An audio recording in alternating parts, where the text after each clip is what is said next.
Kinumpirma ni National Bureau of Investigation o NBI Director Melvin Matibag na mayroon na silang person of interest kaugnay sa individual na inupahan di umano ni Vice President Sara Duterte para patayin si Pangulong Ferdinand Marcos Jr., First Lady Lisa Marcos sa dating House Speaker Martin Romualdez.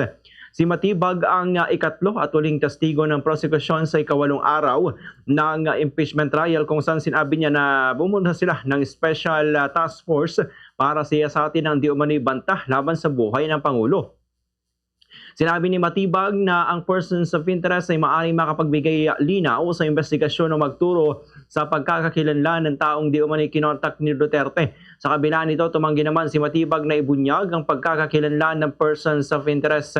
Layunin ng investigasyon na matukoy ang taong umano'y kinausap ni Duterte kaugnay ng sinasabing planong pagpatay sa Pangulo. Nilinaw naman ni Matibag na ang pagtukoy sa kanila bilang persons of interest ay hindi nangangahulugang sila na ang tiyak na nakausap ng Vice Presidente.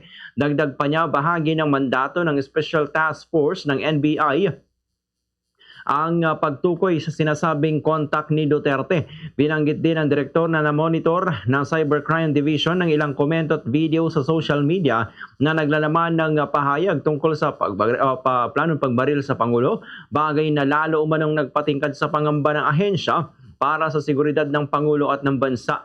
Ganitong bahagi ng pahayag ni NBI Director Melvin Matibag.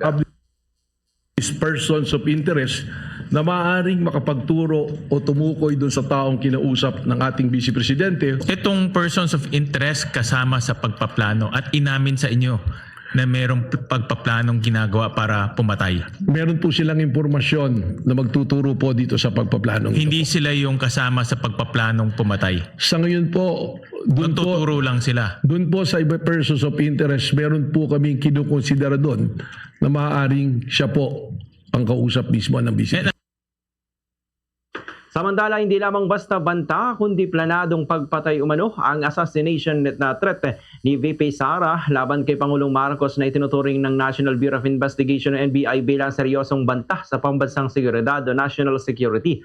Dagdag pa ni Matibag, binuo ang task force kaugnay ng pahayag ni VP Duterte at broadcast ng Rage Coalition Rally noong April 12 kung saan sinabi ni Davao City Mayor Sebastian Duterte na isang ulo lamang ang kailangan nila at ito ay ang ulo ni Pangulong Bongbong Marcos. Ayon kay Matibag, mas mabigat ang epekto ng pagbabanta kung ito ay nagmumula sa mataas na opisyal ng gobyerno dahil sa maaari itong magdulot ng kaguluhan, legal destabilization sa bansa. Ganito pa ang karagdagang bahagi ng pahayag ni NBI Director Melvin Matibag. Pansin po na makikita natin na nanggagaling sa isang pamilya ang pagbabanta sa ating Pangulo at parehas na nag-refer sa ulo ng Pangulo.